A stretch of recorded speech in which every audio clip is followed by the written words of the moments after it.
Today there's a real thirst for quality, authenticity and for British made goods. And Leicestershire manufacturers certainly need to play their part. Can you improve your relationship with buyers? Do you stand out in your market? Retailers are constantly looking for better value.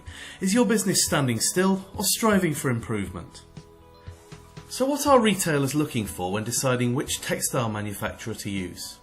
There are plenty of variables that they might consider, and price remains a major one.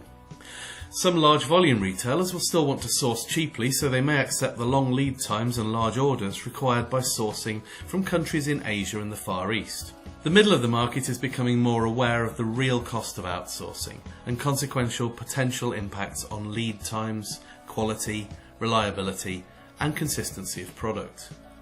Price remains a factor, but it's becoming slightly less important compared to speed of delivery, flexibility, availability of short runs.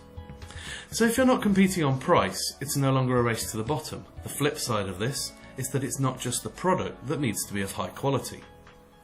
Buyers that already successfully source from elsewhere in Europe as well as further afield will have existing relationships they might be happy with. They'll be concerned when considering a new supplier that they'll get a good level of service and a relationship that they can rely on. Business buyers expect professional and consistent service levels, speedy attention and response to communications, efficient resolution to problems, innovation in processes and business practices as well as products, excellent design capability, and attention to details like the paperwork and accuracy of spelling on labels. Where there's any room to improve on the above, then companies can use this to get an edge over other sources. Brands are always concerned for their reputation, but mid to high-end retailers often trade partly on their ethical and local sourcing policies. They'll be keen to ensure that they're only associated with reputable suppliers. Are you perceived as reputable? Are you seen as an excellent employer? Do you show the ability to be flexible to retailers' needs? Do you demonstrate superb account management and show buyers that you're professional and good people to deal with? Here's something you could try to capture your thoughts. Use a grid like this one.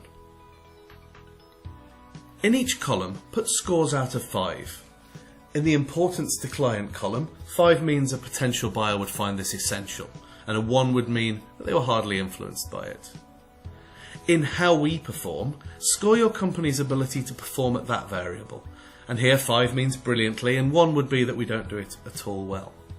Finally, rate how well alternative suppliers might perform at each variable. When you look at the finished grid, what can you see? Perhaps where the client's score is high and yours is low, you can choose to up your game. Where the competitors score low and client importance is high, you can choose to take action to distinguish your business. Which of the client needs we've talked about here could you work on?